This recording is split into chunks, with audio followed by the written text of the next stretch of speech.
Hey, what's up everybody? Welcome back to another video here at Red Dirt Reptiles. So for those of you just joined us, I'm Corey Samples. And for those of y'all returning, thanks for joining us.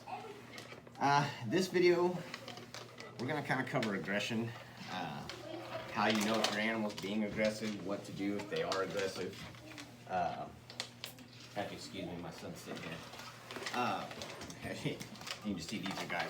She is not aggressive. Although she did just eat, so I'm gonna try not to stress her out too much. Hi, baby doll. So my wife, she's gonna come in here and help me. So if we had an aggressive animal, the moment that my wife walked in, she would be keen to that. And the moment my wife touched her, she would whip around. You would see a lot of throatiness in this area right here. Don't be shaking your head at me, big girl, huh? You see a lot of throatiness right in here.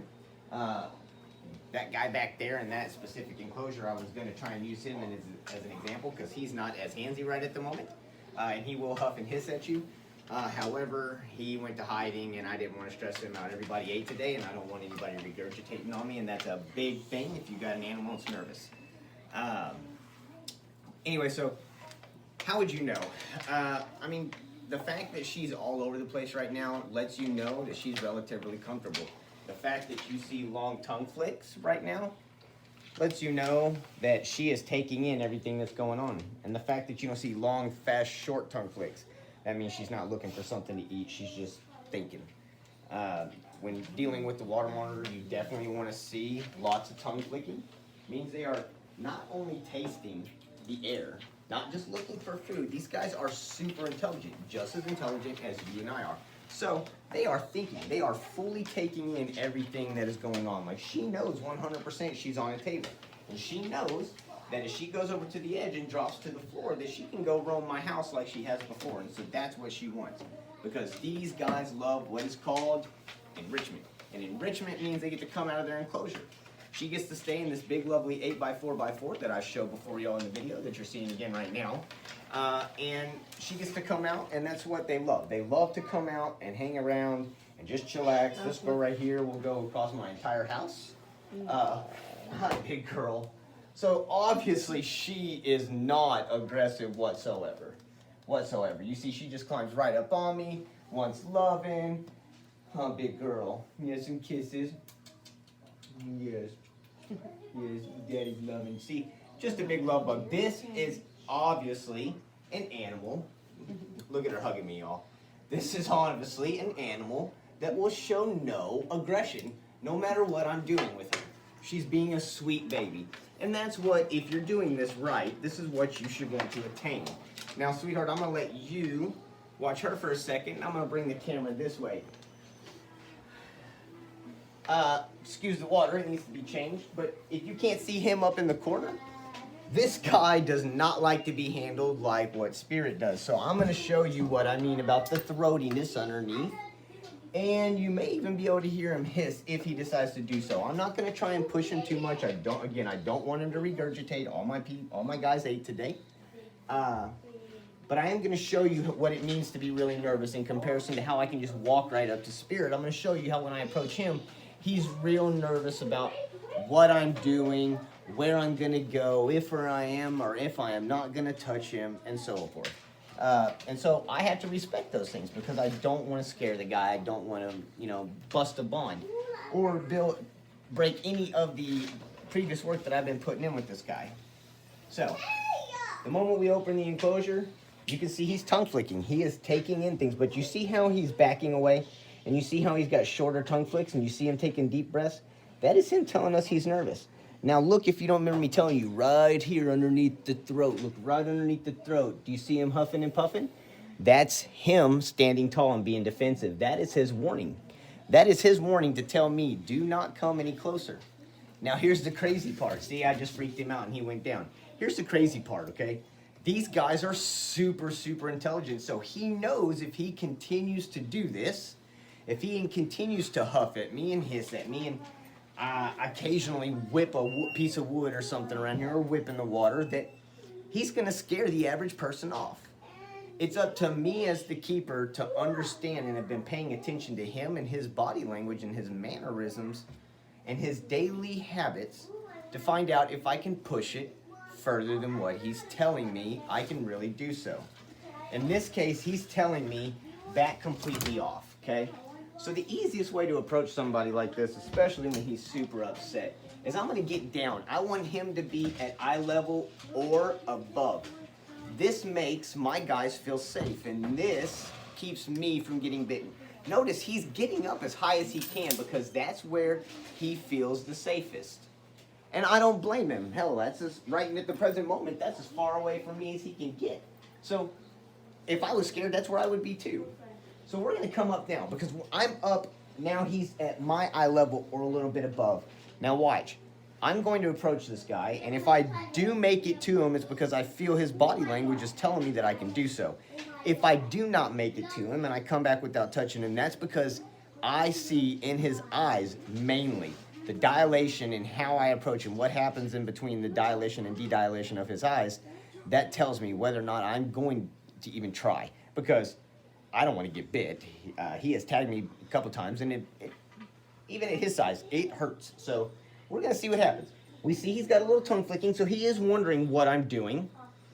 See, he's laying his head there. He's wondering what it is I'm doing, and he's wondering, well, why is he messing with me, and why is he opening the door, and why is he waving his hand, because he can see me waving his hand. So what I'm going to do is 9 times out of 10, I would usually approach a monitor close-fisted with the back of my hand because I don't want to get nailed. But with this guy, I've been working with him, and I feel if I approach him like that, it makes him real nervous. There's a big object, blunt object in front of his face. He doesn't really like that. So I've been working on going straight-handed in. And again, his eyes and his body language is what's telling me whether or not this is achievable. So I don't know if you can see him, but I'm going to try and reach in and see if I can't get just a little bit of action from him, and see if he'll at least let me approach him and maybe rub underneath his chin. And I'll kind of give you an idea of what I'm meaning. So let's see. He's coming back up right here. This is excellent, okay? So now I'm going to come up right here. Now you see he's already fanning at the mouth. He's already throating up. He's hissing too. He is letting me know he does not want to be messed with. So I will come over here in front of him, and I'll get a little closer. I want him to tongue flick. I want him to smell me first. There he goes. Now see, when he does this, you see he's giving short tongue flicks. So that to me makes me feel like he might want to tag me. So what I'm going to do is give him palm down or palm up. That way there's nothing meaty for him to bite onto. And then I'm going to go right underneath here, and I'm going to rub him. Now see, he's a little throaty, so he's still nervous. Okay.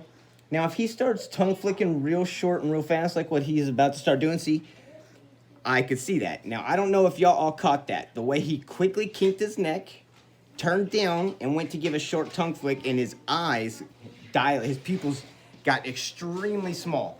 That is him expressing the fact that he is about to bite. And honestly, that wasn't an aggression bite. That was going to be a defensive bite, meaning just back off. I let you rub me for a quick moment. Now get out of my space. And that really, I'm going to leave that right there, that interaction, because to me that's a positive interaction. He didn't win. I got to rub on him without him biting me, and I left the enclosure on my own accord. So to me, that's a go win-win. And as much as I just keep doing this daily, I'll work him into being a completely handleable lizard. And if I had gloves on right at the moment, honestly, I'd just pick him up, and if I had long sleeves, I'd just hold him and I would rub on him. Because once he's out, he's relatively a little better. Again, now let's go back over here real quick and let's see this major difference in between here. Look, I'm going to walk up on my girl and show you the difference. I'm going to just walk right up. There's no aggression with her. She knows exactly who I am. She knows exactly what I have to offer. Look at this. This is trust right here. She automatically climbs on me because she knows this is a safe spot. She knows I'm a safe haven. She knows that she can put her trust in me, that I'm not going to hurt her. And that's amazing. It's amazing when you can build that bond with your animal and really have that trust. Again, we've all heard it in the keeper's world, especially for the big lizards and iguanas. When you lose the fear of, when the kept lose the fear of the keeper and the keeper lose the fear of the kept, there's a magical bond. Well, guys, you're seeing it firsthand right here. Just 100% all around. Look at this. Even though she's all over me and I'm having to yank her all over the place, she's not being throaty whatsoever. She's just, I want to go and see what's going on. And that's amazing. Watch this. I'm going to do you one even better, okay? I have taken her, let her climb on me off the table. I am her safe haven right now. I'm going to have my wife come and just take her right out of my hands. I'm not even going to look at her, pay her no attention. I'm going to let my wife come over here and just see. The transition is just as smooth. She's just as sweet. So the best thing is to socialize these guys, and we do this. If you have an animal that's willing to be held by anybody, absolutely let it happen, because the more you can socialize your animal like this, the better off. Now, please, people, be understanding that if you're going to be handling an animal like this, you're going to get scratched. You're going to get scratched. No, she just wants back to me. So, Yeah, she likes him. she loves me, which is fine. I love this big girl too. You know, she's got a forever home here. She's just a big baby, and we love her. And you know, she's just a great ambassador for the species. This is the type of monitor that most people aim to have.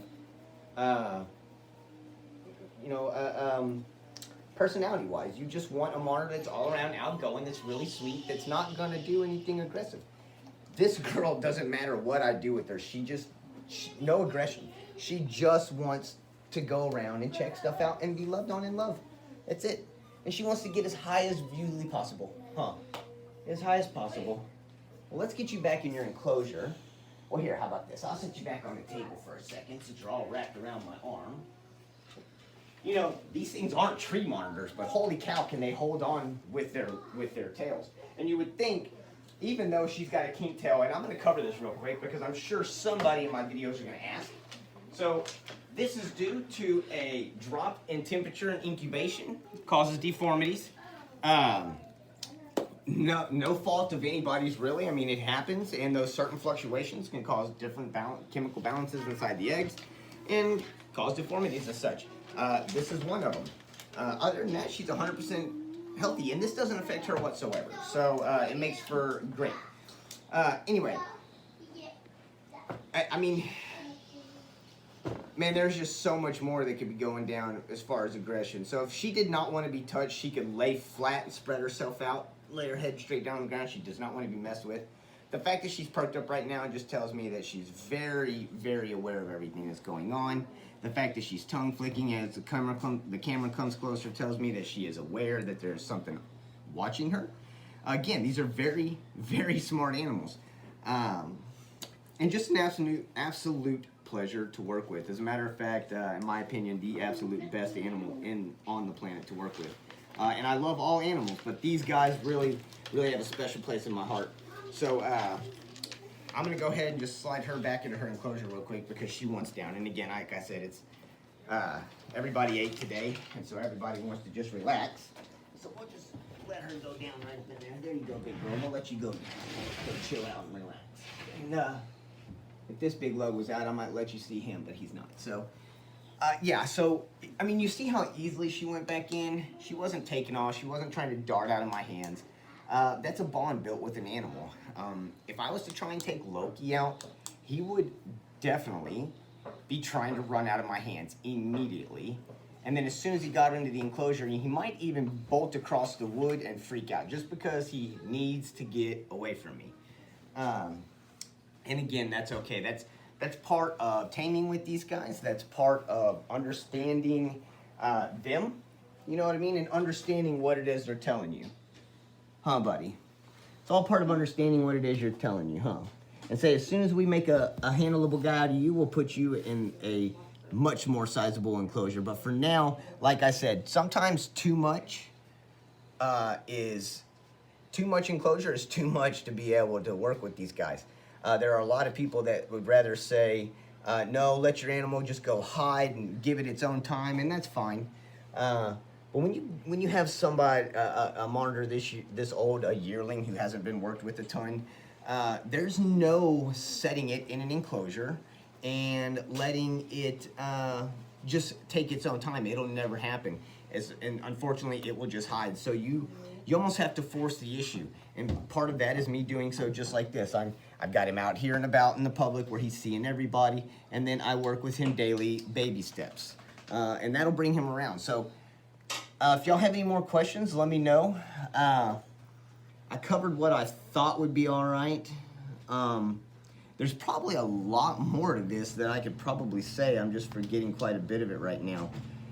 Most of this is paying attention to your animal. As a matter of fact, all of this is paying attention to your animal. Know if your lights and heat is right, if your substrate is right, humidity is right, if all your husbandry, how about that? If your husbandry is on point, then the only real reason your animal would not want to deal with you is because it's got its own little personal vendetta. And at that point, we Bart Simpson it.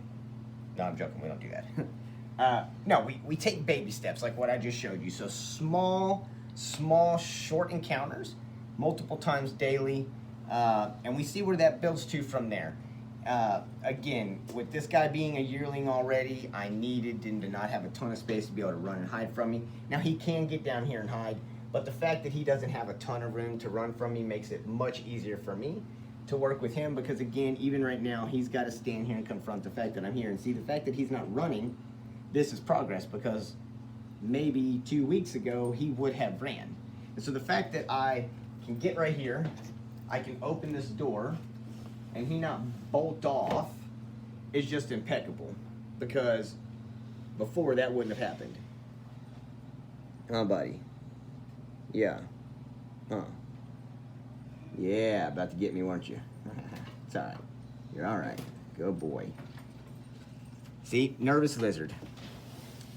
Anyway, I hope y'all enjoyed this video. Again, all my methods aren't probably, spot on correct, but they work perfectly for me. As you can see, all my adults around here are 100% handleable. Most of my animals around here are 100% handleable. And if I've raised them, then they are handleable 100%. And if I got them in like him, and it takes me a little bit, they will eventually be handleable. I do not like to keep animals around here that are going to be mean. I'm all about people seeing our animals, but I'm also about people getting to interact with our animals and see the good side of these things. When somebody walks into a shop and just sees this, or a facility and just sees this aggressive little animal, nobody wants that guy. Nobody understands that, hey, if you put a little work into it, you could have spirit. You know what I mean? In a year and a half, if you're really dedicated to these animals, like what you need to be to own one of these, you have to be dedicated, because these guys take a lot. And again, to have that bond, you have to be paying attention, which means it takes a lot of dedication. So if you're willing to dedicate yourself to these animals, and it's not a passion, it's not a pet, man, it's a passion, it's a lifestyle. Owning these guys is a lifestyle. These guys eat just as good as I do, so if not better at times. I may be eating ramen one night where they're getting shrimp, beef steak, tuna, crab, bastard. I'm just saying, man. And I'm eating tuna and tuna and ramen spread on a tortilla. That's BS. Anyway, I'm gonna let y'all go. I appreciate y'all sticking around. Hey, I'm just gonna be honest with y'all. With the way COVID's done us, if any of y'all want to make donations, we appreciate it. We already appreciate the few that have made donations to us. We appreciate that a lot. We're working on getting merchandise up and going right now. We're going to be working on shirts. If you guys do want shirts, make sure to like, subscribe, and drop a comment. And as soon as we get them going, I'll post a link up on YouTube and on our Facebook, Instagram, and Twitter, letting everybody know where they can go to get those. I can't say when exactly that's going to be, but I'm shooting for by the end of the year. Maybe Christmas presents, maybe New Year's presents, kind of new 2021 thing. But I'll let y'all know. Anyway, hey, thank you again for coming and helping me. And, my wife, she's awesome. See, look, just one more time. I mean, doing this right here tells me that we're making progress, because he came right back over to me. So, again, if you're willing to work with these guys, you can get past whatever aggression you think they may or may not have. It's all about the dedication and time that you're willing to put into them. Wouldn't you agree? Yep. Because there's not a single animal that we've had come through this household that we haven't been able to bring from the brinks of despair back to just the most lovey-dovey animal. Jabberwock, the first guy in our series, this guy was a major challenge for us. He's the longest one that took us to get around so far. And Loki, honestly, he's pushing it on us too. He's been around just as long as about Jabberwock was when we finally got to handle Jab. Only Loki's being a little more pestery. Your turn. But we'll get him there. Again, like I said, now he's in an enclosure where he can get up super high rather than super long. And so This should make him feel a lot better, make me feel a lot better. And yeah. So again, I appreciate y'all staying tuned for another video. Again, if y'all are liking what I'm doing, please like, subscribe, and share my videos.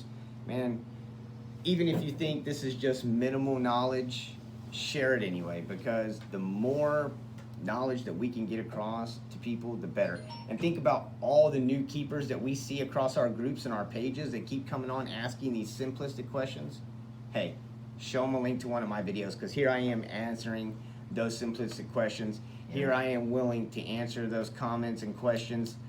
Give us a shout, give us a comment. I'd love to see an answer for you and help you out and get you understanding what it is you want to know. For all y'all tuning in, thank you. Here at Red Dirt Reptiles. We'll see y'all again at the next one.